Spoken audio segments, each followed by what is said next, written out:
and since she's half Asian, which is half good, and half white, which is half okay. So Muggsy is a very cute mixed child. I feel like she could be in demand for. And whose team is this? Is this your team, or is this your daddy's team? Thanks for listening to Dad Mode Podcast. Common sense parenting in a politically correct world. Here's your host, Andy Carlson.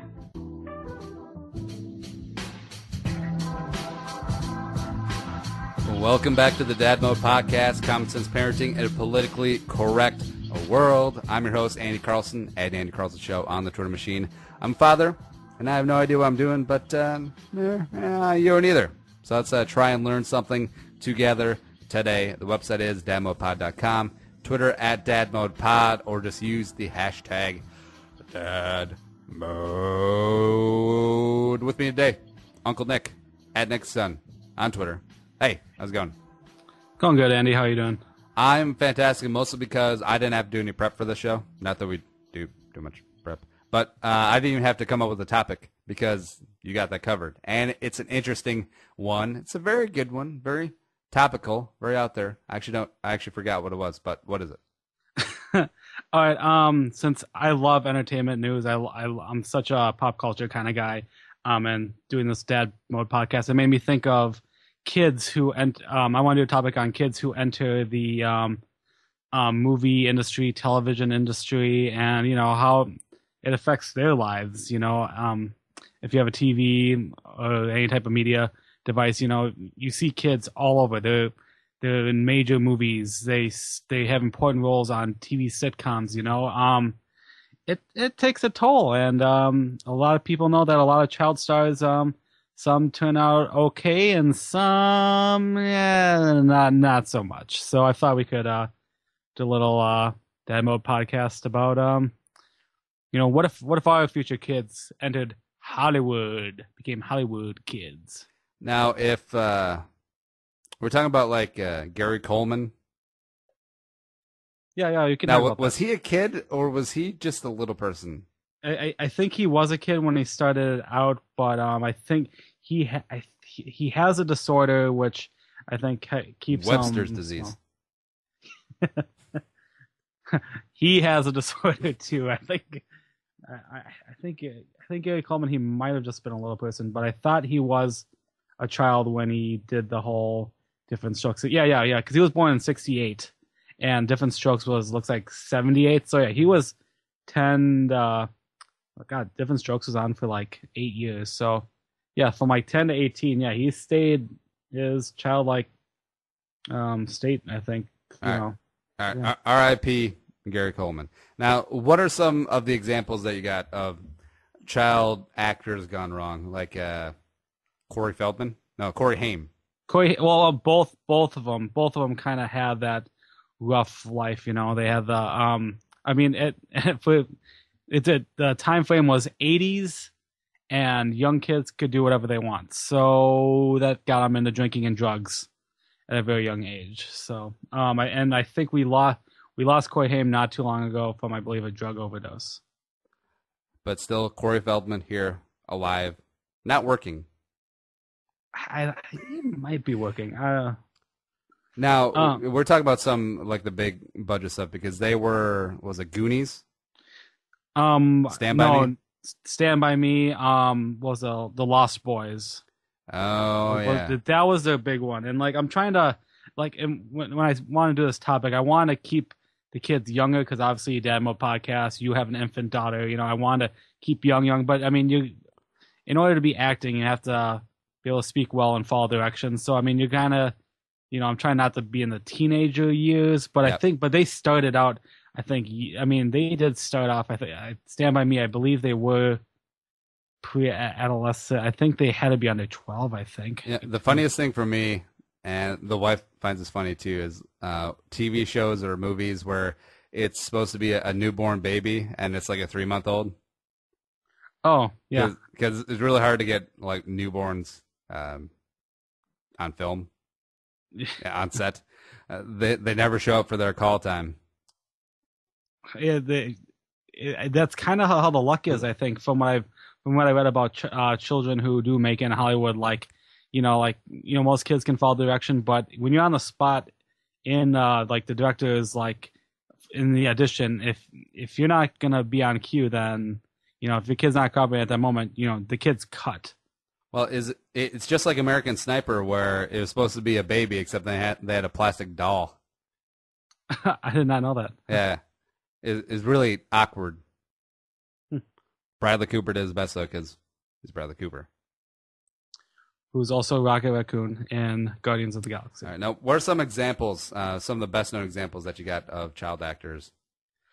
Okay, so I'm going really old school with this one, but I think, and from to make the story a little bit happy, is that Shirley Temple from the start of the golden age of movie television, she was one of the most popular ones out there.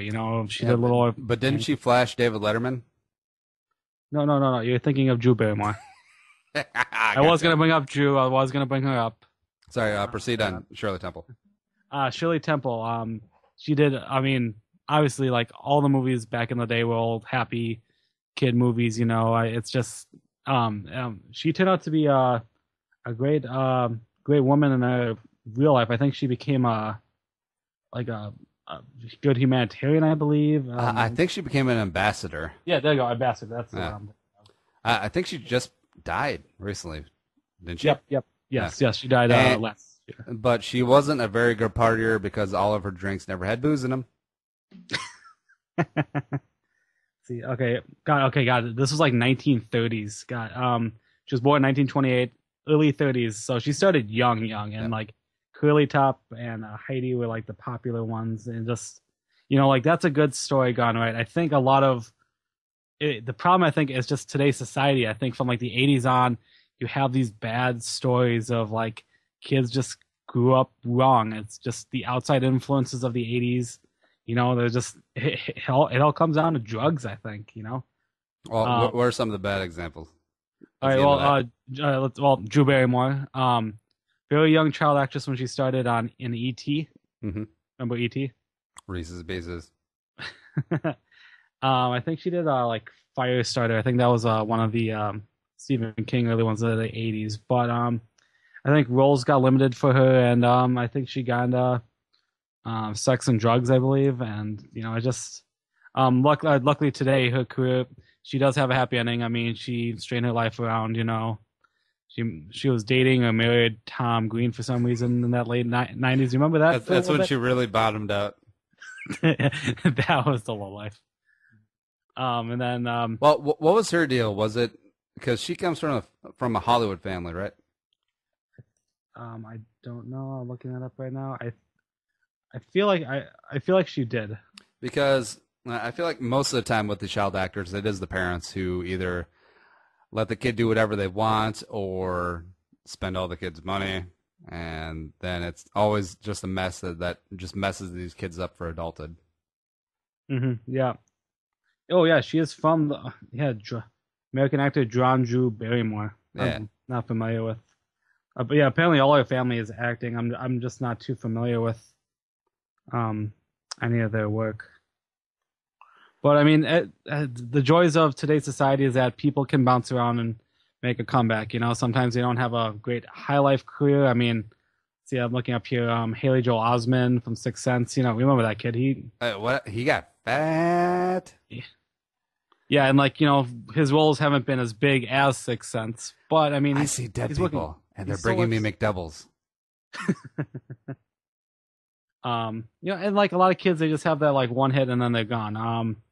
The kid, the boy from E.T., his name's Henry Thomas. I think he hasn't done too much of a career after. Henry Thomas, who went on to play defensive tackle for the Vikings. No. Hall of Fame caliber career. Yep. You could be Mary-Kate and Ashley Olsen. We're getting into TV right now, but I think their storyline was the one where like when they went to audition for that Full House, I think there's like they smiled and they did all the right things in front of the camera to permanently have that spot in position, And they end up having they got out of entertainment. They were like fashion and stuff, and like they one had was like $1 billion name. One was a druggy like toothpick. What is she? I forgot which one that was. I forgot if it was my kid or Ashley. The twins. I can't tell them apart. Now, I'm trying to think of the Greg Giraldo roast joke. Wasn't it? Oh gosh, were they involved with Heath Ledger? Like they date one of them? I think Ashley might have been with Heath Ledger. I think the night of or the day before. I think. That's very sad. Ugh. God, I'm trying to remember that joke, but that should not be something. Yeah. All right. So now, what was their backstory? Was it the whole parents driving them? Because they have a sister too, right? Yeah. Okay, Ashley. It's yeah. She was just in the new Avengers one. Elizabeth Olsen. Mm. Yeah. Now she seems relatively normal. Because she wasn't in the major spotlight as these girls were growing up. Hmm. I heard they weren't too kind. I've heard rumors they weren't too kind to the younger sister. I think more that could just be more of a sister type of thing. But let me see here. Looks like the mother was their personal manager. Interesting. And she spent all the money. Yeah, I wanted to bring that up later. The problem with when you have these kids who can become big. The problem is the parents can be abusive with that power because, the kids aren't specifically getting the money. They're not getting the paycheck. I don't know how child labor laws work with that or how filming and crew, I don't know who that works with, but a lot of the parents are the kids' agents, and manage and handle the money for the kids. And there are some stories of people who they lose, they get emancipated. They drop their parents from the business aspect of it. Yeah, because the Modern Family girl, yep. Ariel Winters, that just happened, right? Yep, that just happened. So, I don't know, I don't follow her story too much. I mean, lies, Nick. I got bored with Modern Family quickly after the first couple seasons. Just because everyone called you Manny. Yes, I do not look like Manny. Oh my god. It's just because you guys were wearing like a similar Charlie Sheen shirt. Oh man. Yep. And I do wonder like how these kids can live a normal life with the fame, attention, with the money coming in, especially if a show is popular and then eventually goes to syndication, and like the unhealthy relationship that some of these parents and kids have where kid's a breadwinner. I mean, he's kind of in charge, except you're his legal guardian. You're the only one who can write checks. So guess what? You're going to blow his money, which is unfortunate because they should be saving up for, college education, maybe a house, maybe all that stuff.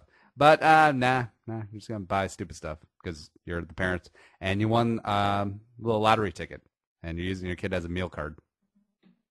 Yeah, it's terrible to think that. It's it happens. I mean, like you have brought up about how these kids are growing up. I mean, like they're not going to have normal lives. Like percentage. Let's do the whole percentage thing. Like, how many people do you think when they have kids do they think, oh, they're going to be the next movie star or television star? 25%. How many actually do? What, 0.0001%? 0.0001%. And the only Asian kids that make it is the kid from the show Fresh Off the Boat, which is a fantastic show. We just started watching that last night. It is funny. I'll look that up. The mom is she's pretty okay looking. Yeah, that is all. What was I gonna say? Okay, so these kids who end up getting into Hollywood, they don't have normal lives. They're not attending school normally. A lot of them are getting tutored. Mm-hmm. So they're not, like, because you have TV shows based around, kids in middle school, high school, elementary school. These kids aren't going to those schools. They are being taught by someone probably in like an actor's office or something. That's how they're getting somewhat smart, or having some type of education at all. Is they're getting tutored when they're not reading their scripts, if they're not attending actors class. A lot of these kids, I'm sure, go to acting school. They have that out in LA. So these kids aren't becoming the kids that like you and I grew up as. They're not going to be the same. Not to alienate, but I mean they're gonna be extremely different. And yeah, I kind of wonder, like, say an agent sees little Muggsy out walking, and he walks up and is like, "Hey, that's a good-looking baby," and I'll be like, and he'll be like, I want to put her in a movie or a commercial or print advertisement. I'd be like, I don't know, man. Like, I don't even know what I would say at that point, because we're going to have to cross that bridge, because Muggsy's, of course, going to be cute and talented. Humble brag. No big deal. But, you want that exploited. There is a lot of exploitation-ness in it. And I don't see us as being the type of parents who would spend all the kids' money, Macaulay Culkin style. Is that what happened to him? I forgot what happened to Macaulay Culkin. Yeah, but I think overall, like, I feel like some parents of child actors lose the point of being parents, where it's supposed to have, the kids be happy and well-adjusted while growing up, and that's why all these kids are a mess. Culkin, that was a sad tale with him. I mean, not sad. I mean, like he was the '90s poster boy of like, this is what kids do, and like this is what kids are. It was him. He was in everything, and then kind of disappeared into oblivion. Well, was he in everything though, or was he just in Home Alone 1 and 2? No, he. I always remember Richie Rich, the good son. Oh, yeah. Kind of like how Elijah Wood was kind of like in that boat, but not as popular. I think he was in the movie. I always remember him from North. I think he was the other kid in The Good Son. But I think sort of that whole joy of kid actors is that they eventually grow up, and then they if they're not fast on rising into that whole teenage stardom or young adult stardom, I mean, they'll be like, oh, you were that one cute kid on that one show for a while. Because Macaulay Culkin is weird. Yeah. Or Home Improvement, the youngest kid, didn't he end up marrying like some 40-year-old chick when he was 18? I don't remember that. Or while we're on that, Jonathan Taylor Thomas, remember that? Yeah. Like he was like on every girl our age growing up's like folder. Mm-hmm. JTT OMG. Even though we didn't have OMG back then, but you catch my drift. Yeah. Let's see. At 17, he married Heidi Van Pelt. Marriage, the age difference, Van Pelt was 16 years older than. And guess what? They ended up in divorce. Ah. Let's see. This youngest kid was arrested, DUI, possession of marijuana in 2012. Let's say. That's the last of it. I know. I thought he would. I guess he wasn't asked to go back on the show, but I know Tim Allen, his new ABC show or CBS show, The Last Man Standing. I think he had Jonathan Taylor Thomas, and I think he had his former wife on the show. I mean, you kind of bring them back to do small stuff like that. But I knew Jonathan Taylor Thomas, with his whole like being so popular, I think he chose to kind of like give it a break and like call it like he just didn't want. I think he wanted to try having like a normal life for a while. Plus, isn't he only like 5'2"? I don't have his height on Wikipedia. Who knew? By the way, Home Improvement was a fantastic show. Oh yeah, it was a great show. Yeah. The man's kitchen, all the stuff. Yes. The stuff they do at Home Improvement. I just YouTube all of those clips. Like the man's kitchen, the man's bedroom, the man's bathroom. It was a great, just fantastic show. All right, so what else you got with kid actors? See, what else are they going to do here? All right, so let's go through my list here. Dakota Fanning turned out okay. So far. I mean, the thing that you can keep these kids can keep they're young adults now. A lot of the ones that are listed like, oh, I remember she was kind of cute, and then like, oh, but then like, hey, I'm that same age, and oh man, she turned into like a super hot young model. That's very nice. Oh yeah, Christina Ricci. I thought she was like a child actress. She was Addams in Family. Addams Family. When I originally thought about this whole doing this topic, I wanted to talk about like kids, like movie plot lines that involved around kids specifically, like why were they such a big deal? The biggest one I'm thinking of is Look Who's Talking. But we're talking about it, we're breaking the borderline of like these are babies, and as far as I know, I don't think the babies were ever kind of like I don't think they're ever considered actors, and like I don't think they've ever done anything. But like I wonder why Spy Kids, Poltergeist, like there's always a like I feel like a lot of entertainment audiences they like focusing films and shows around the kids. Like the kids are they're the joyful, laughable, they're the ones that you root for in the horror movies. They're the ones that you cheer on and laugh at on the sitcoms, I feel like kids and dogs can pretty much sell anything. Mm-hmm. Like and Air Bud, put him with a kid. Oh yeah. There you go. I'm assuming it's because I think a lot of like obviously you're marketing to kids, so you want kids to be like, oh, I wish I could be that kid playing basketball with Air Bud or playing football with Football Bud or whatever. I don't remember the. Actually, I think they call him Air Bud plays football, maybe. All of them? Or Ernest goes to camp, one of the two. Okay, 90s. We grew up with a ton of kids sport movies. So we had the Mighty Ducks. We had the we had Little Giants. We had the Sandlot. We wanted to be those kids in those movies. We wanted to be playing the teams. The Mighty Ducks. That was a great movie. I feel like Sandlot is a little overrated. I think we talked about this on a different podcast. Because it is a good movie, but I feel like it gets like overhyped to like exalted status because people have nostalgia and they're like, oh my God, Sandlot. But it's just like, it was okay. Benny the Jet had a creepy mustache at the end. I mean, no one talks about that. No one brings that up. Wait, I missed that. What did you say? Benny the Jet has a creepy mustache at the end when they're adults. Oh yeah, that was the time. That's what they did. Yeah. Then I give them the thumbs up because I'm pretty sure Smalls and Benny got a little something going on. Not that there's anything wrong with that. I haven't. Maybe I don't.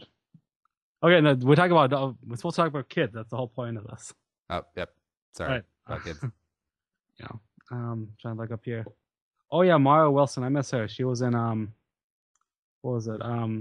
She was in like Miracle on 34th Street. I mean, it was kids sell stuff, man. That's what it's all about. Going to commercials. What was the name of that girl who did the Pepsi commercials? Oh, like the Curly Sue looking girl. Yeah. I'll laugh if it's Curly Sue. Ba ba ba ba ba. Ba ba ba ba ba. Was it Kelly Lynch? Haley Eisenberg. Whoa, what? Sure. That was her name? I guess so. Huh. Wait, sorry, I totally had someone. Looking back, she looked very Canadian. Really? Huh. Oh my! Is she? Oh my God! Haley Eisenberg is Jesse Eisenberg's little sister. No way, really? Apparently. So that's a pretty solid family right there. I mean, you got the Pepsi girl, and then you got the guy who played the guy who invented Facebook. Not a bad run for the Eisenbergs.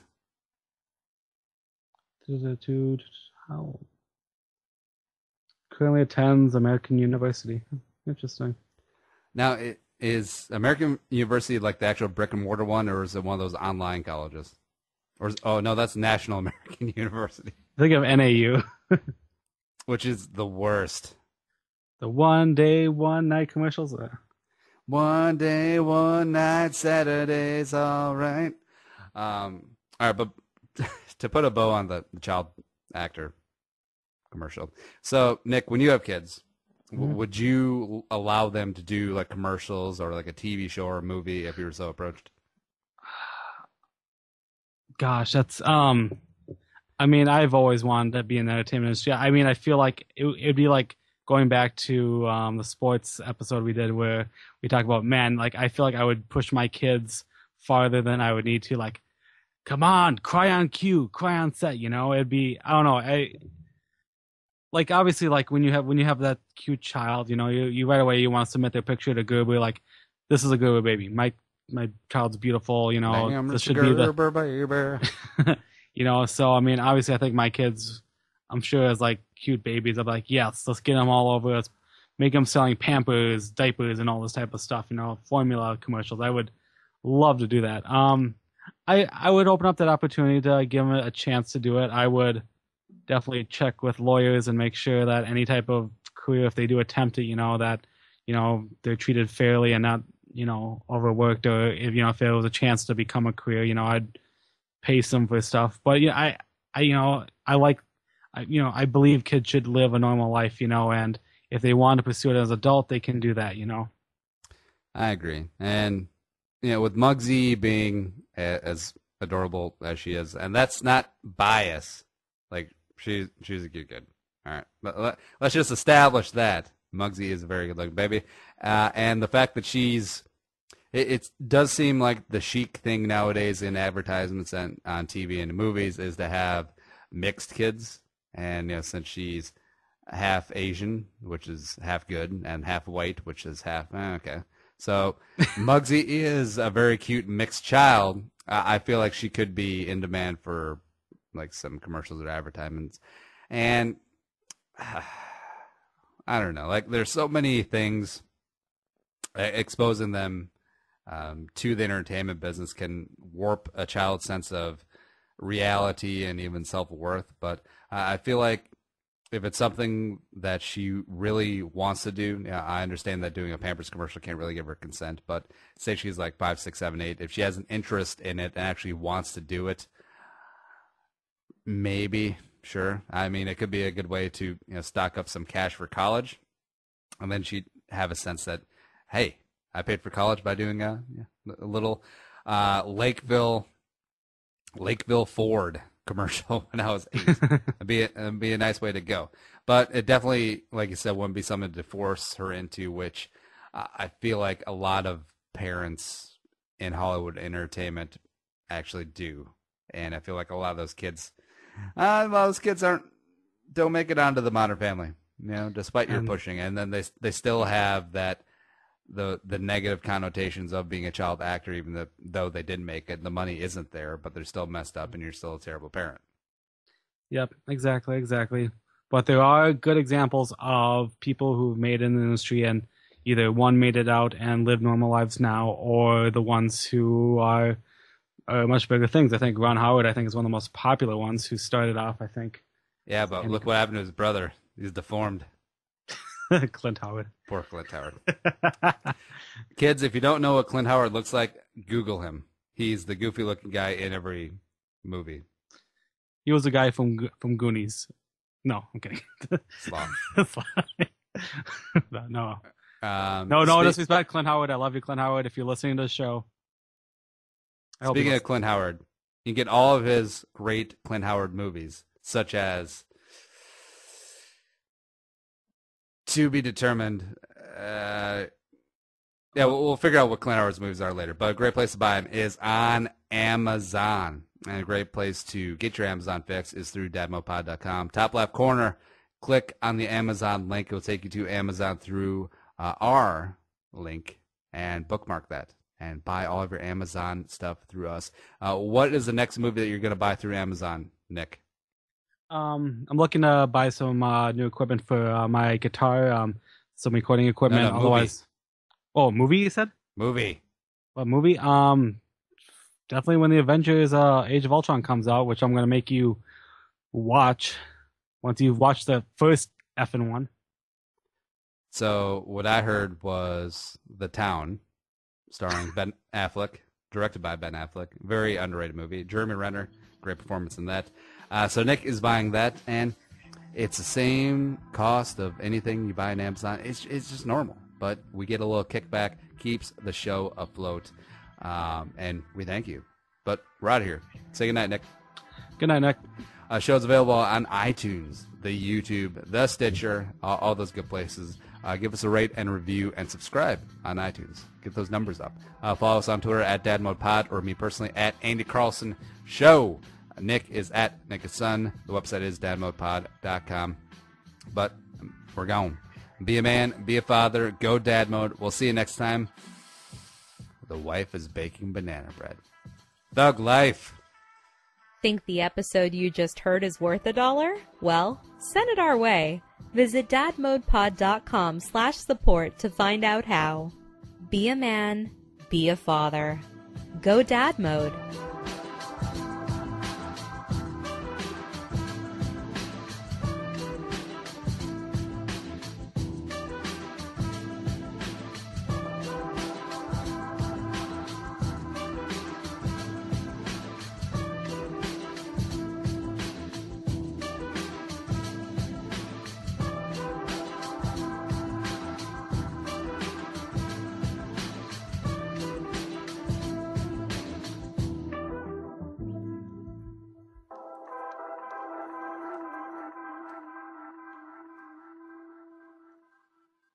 The music is created and produced by Deeb. To hear more of his tracks, visit soundcloud.com/Deeb.